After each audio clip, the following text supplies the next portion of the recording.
విజయవాడలో పేదవారికి ముఖ్యంగా కాలువగట్టు వాసులకి పునరావాసం కల్పించేందుకు కోట్లాది రూపాయలు వెచ్చించి నిర్మించిన ఇళ్ళు నేడు అసాంఘిక కార్యక్రమాలకు బలైపోతున్నాయి.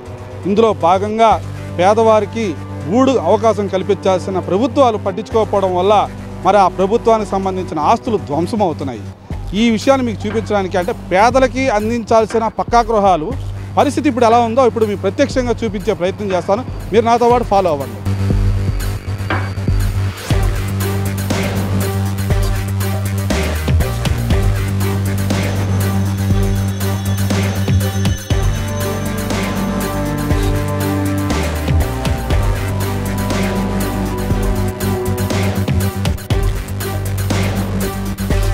ఇక్కడ చూస్తే ఆల్రెడీ అన్ని పగలగొట్టేశారు అద్దాలు. మరి దారుణంగా ఉందన్నమాట. చూడండి, ఇది మొత్తం పగలగొట్టేశారు. మరి కోట్లాది రూపాయలు ఖర్చు పెట్టారు, మరి పేదలకు ఇవ్వలేని పరిస్థితి. ఇక్కడ చూడండి, అంతా కూడా బాత్రూమ్కి వెళ్తున్న పరిస్థితి, మందు తాగుతున్న పరిస్థితి, మందు సీసాలు ఉన్న పరిస్థితి. మరి ఇదంతా కూడా అసాంఘిక కార్యక్రమాలకు అడ్డాగా మారిందనడానికి ప్రత్యక్ష నిదర్శనమే ఇవన్నీ కూడా అని చెప్పుకోవచ్చు. ఇటువైపు చూడండి, ఇక్కడ ఆల్రెడీ మద్యం సేవించడానికి మొత్తం కూడా ఇక్కడ చూసుకోవచ్చు మనం. ఇక్కడ మద్యం సేవించడం, అదేవిధంగా ఇక్కడ నిప్పు కూడా పెట్టారు. అంటే ప్రభుత్వ పక్కా గృహాలంటే వీరికి లెక్క జమ లేదు అన్న విషయాన్ని మనం గ్రహించుకోవచ్చు. అసాంఘిక శక్తులకు అడ్డాగా మారిపోయింది. పాత గుడ్డలు వేసి ఇక్కడ కాల్చుకుంటున్నారు, అదేవిధంగా బహిరంగ మరుగుదొడ్లుగా ఉపయోగించుకుంటున్నారు. మరి అదే ఇక్కడ చూసుకున్నట్టయితే ఇక్కడ బయట చెత్త చెదారం చూడండి. మద్యపానానికి అసాంఘిక కార్యక్రమాలకి అడ్డాగా ఈ ప్రభుత్వ పక్కా గృహాలు మారాయని చెప్పుకోవచ్చు. మరి చాలా వరకు కూడా ఐరన్కి సంబంధించినవన్నీ కూడా చోరీకి గురయ్యని చెప్పుకోవచ్చు. ఇప్పుడు అక్కడ చూడండి, మనకి అక్కడ కరెంటు సంబంధించింది చూడండి ఎంత దారుణమైన పరిస్థితిలో ఉందో. మరి మీటర్లు పెట్టారు అప్పుడు, మరి ఆ మీటర్లు ఏమైనాయి మరి ఇవన్నీ చూసుకుంటే, మరి రోజు చూసుకుంటే ఇక్కడ ప్రత్యక్షంగా ఇక్కడ మనకు కనబడుతుంది ఎంత దారుణంగా ఉన్నాయో ఇళ్ళు మనం చూసుకోవచ్చు.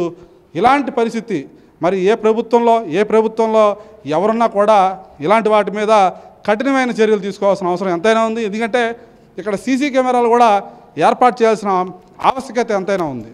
మరి ఇలాంటి పక్కా గృహాలు ఫస్ట్ ఫ్లోర్ కాదు, సెకండ్ ఫ్లోర్ కాదు, దాదాపు అన్ని చోట్ల కూడా ఇదే పరిస్థితి. అన్నీ ఇరిగిపోయినాయి, పగిలిపోయినాయి, అద్దాలను పగలగొట్టేశారు, ఐరన్ తీసుకెళ్ళిపోయారు, డోర్లు ఇరగొట్టేశారు, దాదాపుగా కోట్లాది రూపాయల నష్టం చేకూర్చారు.